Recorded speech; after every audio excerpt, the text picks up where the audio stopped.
I took the job in late October, years after Yorktown Memorial Hospital had shut its doors for good. On my first night shift there, the place felt wrong the moment I stepped inside. The hospital had been closed to patients since 1992, nearly 30 years. Yet parts of it still clung to the past. The sharp smell of formaldehyde, faded linoleum tiles, flickering emergency lights, and paint peeling in long curls from the walls. Cracks split the plaster where rainwater had leaked in over the years, and beneath everything was the emptiness, thick and heavy, like the building knew it had been abandoned. I was part of a tour crew contracted to inspect structural integrity and electric systems, HVAC, lighting, fire suppression. We needed to map the worst areas, crawl spaces, old wings, unused floors, to decide what repairs might cost. Walking in at 8 p.m, I crossed the empty parking lot, wind stirring brittle leaves, moonlight slicing windows into dark squares. The main entrance door creaked as I pushed it open. Inside, the lobby's front desk was cracked. Brochures from paranormal tour companies lay strewn across the counter, photos of ghost hunters' flashlights, silhouettes in windows, claims of voices and orb lights. I ignored them, focused on the flashlight in my hand, glare bouncing off tarnished brass fixtures. My lead was gone ahead already, clipboard in hand. He had keys to every locked door. My job: check the electric meters and circuits, note problem breakers, map the lights. On the first floor, the corridors stretched wide and empty. Each hallway had fluorescent fixtures. Many flickered, some were out altogether. Shadows pooled under doorframes and along corners. I passed what used to be the emergency entrance hallway. Rubber mat worn thin, handprints invisible now, only scuff marks on the concrete. I listened to the hum of air vents. Somewhere, water dripped, steady, soft, echoing in the quiet. My boots echoed with each step. At 9:30, electrical panel 12 in Wing C, third floor, was due. I walked up a wide staircase. The steps were solid, but the banister had rust, paint chipping. The third floor had wardrooms, old ICU rooms, some doors cracked open. I shone the flashlight down the hallway. Old stretchers stacked against the wall, disused monitors, rusting bed frames. Reaching panel 12, I knelt, flicked open the metal cover, checked wiring. Every fuse looked aged. I tapped the switches.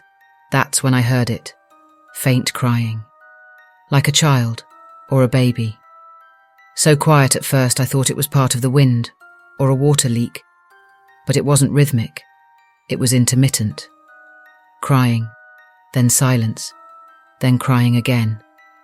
I froze. The flashlight trembled slightly in my hand. I scanned the hallway. At the far end, a small ward, doors half open. In the dim glow, I thought I saw a shape, slight, maybe a small child wrapped in hospital sheets, sitting upright in a bed. The silhouette was pale, motionless. I let go of the panel cover. My heart pounded. I shone the light straight down the hallway. The shape was gone. The crying continued, now just one sob, sharp and then gone. I stood, weight shifted, temperature dropped.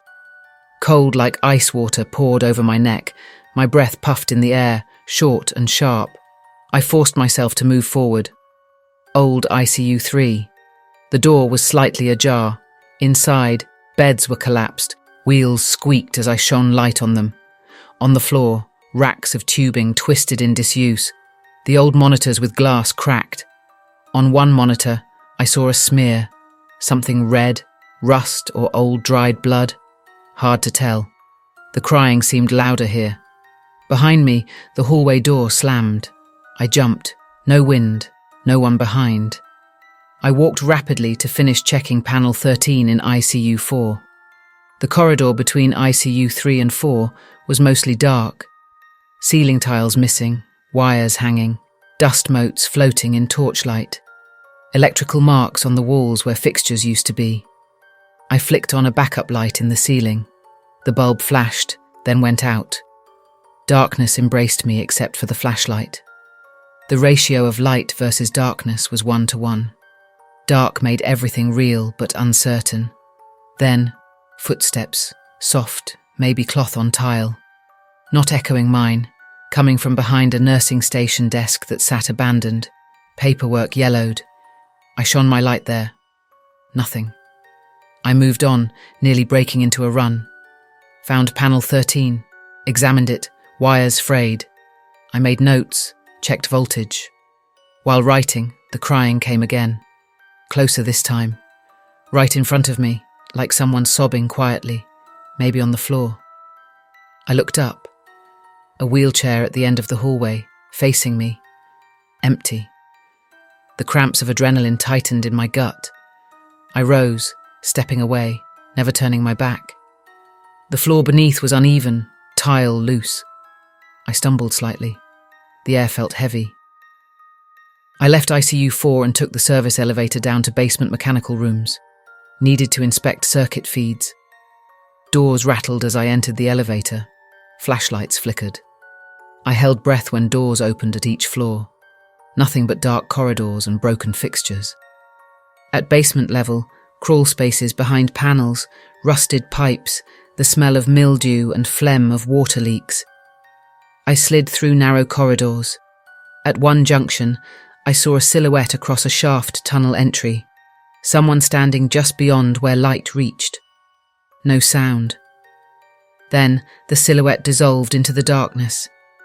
Then the emergency lights flickered red all around me. I felt the presence strongly. Something close, maybe behind me. I turned sharply. Nothing. The flashlight's beam bounced off an air duct that, for a moment, looked like a face, just coils of metal. A loud bang somewhere above, pipes shifting, or something heavy being dropped. My heart threatened to burst. I darted for the stairwell up, 2 levels. On the stairs, metal grate rattled, sound of something sliding across floor above me. My feet pounded. I emerged on 2nd floor. Hall used for old patient rooms, windows boarded in parts, moonlight cutting through gaps. I passed a room labelled Psych Ward B.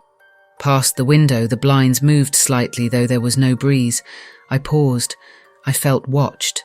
My skin prickled. The crying was gone. In its place, silence so heavy it pressed into my chest. I got to the topmost hall. 4th floor administrative offices. Open door to the records room. Door swung behind me. I turned. Door slammed shut without my touching it. Flashlight stuttered, dimmed. I knelt, flipped open the service fuse box. All breakers seemed off. Then a whisper, breath next to my ear. Here. No words beyond, just that hiss. I stood abruptly, nearly dropped the flashlight. I left the records room, shoulders tight, back hunched. Every step felt louder. The corridor lights flickered above. Then all the lights behind me clicked on. Emergency exit markers, hallway lights, even ones in rooms whose doors I'd passed. I spun around. Nobody there. Just empty beds, rusted rails, yellowed ceiling. I raced to the front stairwell, nearly sliding down in my boots. When I got outside, the cold night air slapped me. I paused on the steps. The hospital looked like a hulking shell under moonlight, windows black, doorways dark. The night was quiet. No crying, no footsteps, just wind through broken panes. I breathed for a moment. The flashlight's batteries weak. I dropped the clipboard. It hit concrete with a hollow thud. Dawn's pale streaks broke on the horizon. I did not look back. The building fell into silence behind me.